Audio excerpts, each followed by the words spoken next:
Ninth class का हिंदी का first chapter है कविता जीवन नहीं मरा करता है, जो नीरज जी ने लिखा है। पहले की पंक्तियां हम पढ़ चुके हैं, हम आगे की पंक्तियां पढ़ने जा रहे हैं और उसका अर्थ भी जानेंगे।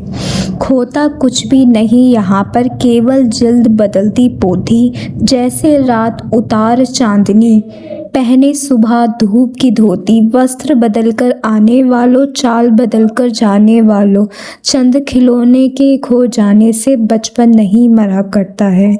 ये पंक्तियाँ थी।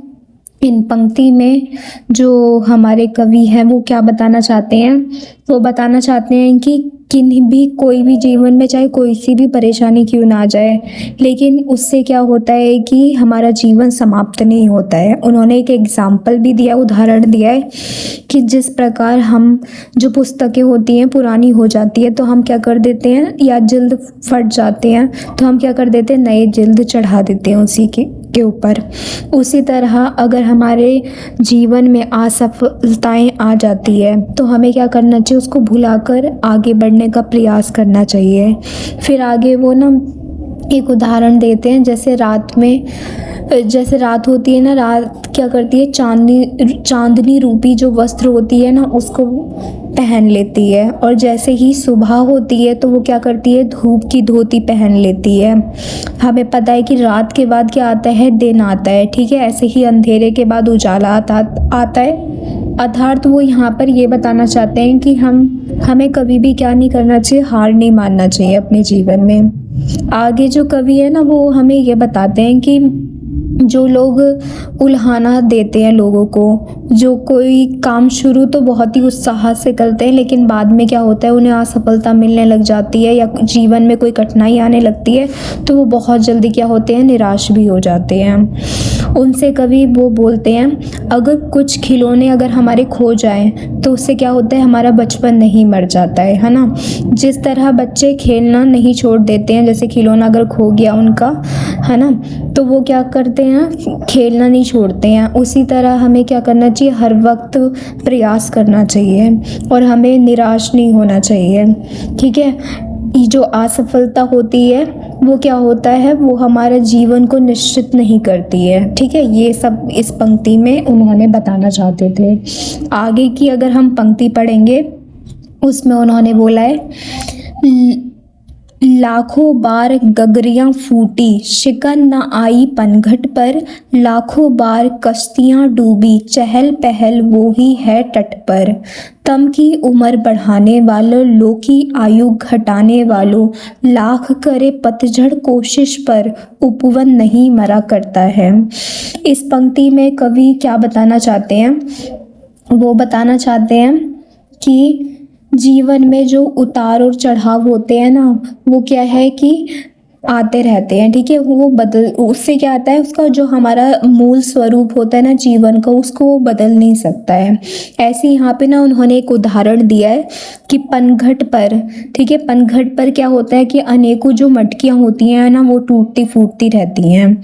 उससे ये थोड़ी ना होता कि पनघट का महत्व कम हो जाए, महत्व तो उसका बना रहता है, वो उसी तरह ना काम आता है। और फिर वो उदाहरण देते हैं, जैसे नदी में कितनी ही बार क्या होती हैं, कश्तियाँ डूब जाती हैं, हादसे होते रहते हैं, लेकिन इसका अर्थ ये थोड़ी ना कि लोग तट पर जाना ही छोड़ दे, नदी को पार करना ही छोड़ दे। तो ऐसे ही वो बोलते हैं कि जीवन में हादसे क्या है, हादसे होते ही रहते हैं। हमें हमेशा क्या करना चाहिए, सकारात्मक दृष्टि को अपनाना चाहिए, सकारात्मक दृष्टि अपनी रखनी चाहिए। एक और उन्होंने उदाहरण इसी में बताया है, यदि पतझड़ चाहे कि वो क्या करे, उपवन को, है ना, उपवन को उजाड़ दे, ठीक है, बगीचे को उजाड़ दे, तो ये संभव नहीं है। क्यों संभव नहीं है, क्योंकि फिर बसंत का मौसम आएगा, ठीक है, और फिर क्या होंगे, उपवन जो होंगे, बगीचे जो होंगे वो फूलों से लद जाएंगे। ऐसे ही जो हमारा जीवन है ना, वो क्या है, जीवन चक्र हमारा चलता रहता है। इन पंक्ति में वो ये बताना चाहते थे। लास्ट पंक्ति है हमारी, लूट लिया माली ने उपवन, लूटी न लेकिन गंध फूल की, तूफानों तक ने छेड़ा पर खिड़की बंद ना हुई धूल की, नफरत गले लगाने वालों, सब पर धूल उड़ाने वालों, कुछ मुखड़ों की नाराजगी से दर्पण नहीं मरा करता है। ये लास्ट पंक्ति थी, वो बहुत ही अच्छी पंक्ति है। इस पंक्ति में उन्होंने बताया है कवि ने कि जो लोग कर्म के पथ पर आगे बढ़ते हैं उन लोगों को वो प्रेरणा देते हुए कहते हैं कि जिस प्रकार बगीचे में खिले हुए फूलों को अगर माली तोड़ लेता है, तोड़ भी ले, उससे क्या होगा, फूलों की जो गंध होती है ना वो समाप्त नहीं हो जाती है। ठीक है, वो टूट कर भी क्या करते हैं, महकते रहते हैं फूल। अर्थात वो यहाँ पर अगर दूसरा अर्थ अगर हम ले तो माली का मतलब यहाँ पर क्या है, ईश्वर है। ईश्वर क्या करता है, इंसान के अगर तन को समाप्त भी कर देना तो भी उसके जो उसने कर्म किए हैं इस धरती पर, वो फूलों की गंध की तरह ना कभी समाप्त नहीं होते हैं। उसके जो भी अच्छे कार्य होते हैं उसके लिए उसे जाना जाता है। यहाँ पे उन्होंने एक उदाहरण दिया है कि जिस प्रकार तूफान आने पर जो खिड़कियाँ होती हैं ना, बंद करने पर भी क्या होते हैं, उसकी गंध, धूल, मिट्टी वो सब अंदर आ जाती है ना। तूफान क्या करता है, धूल का अस्तित्व नहीं मिटा पाता है। उसी प्रकार जो कर्मशील व्यक्ति होता है ना, उसके राहों में अगर कितनी भी परेशानी आ जाए या असफलताएं आ जाए तो वो क्या करते हैं, वो घबराते नहीं हैं, वो प्रयास करते रहते हैं, निरंतर अपने लक्ष्य को प्राप्त करने की कोशिश करते हैं। आगे कवि उन लोगों के बारे में बताते हैं। आगे कवि कहते हैं कि जो लोग मन में नफरत पाल के रखते हैं, वो लोग जो कर्मशील लोगों को क्या कर देते हैं, उनको भी दुखी कर देते हैं। उनके बारे में वो बोलते हैं कि दर्पण दिखलाने पर यदि कुछ लोग नाराज हो जाए तो दर्पण अपनी प्रकृति नहीं बदल लेगा। ठीक है, दर्पण हम देख बिल्कुल साफ साफ जो होता है वो चीज़ दिखाता है ना, उसी प्रकार दर्पण क्या करता है, अपने जो उसका काम है उसका काम हमेशा वैसा ही रहता है।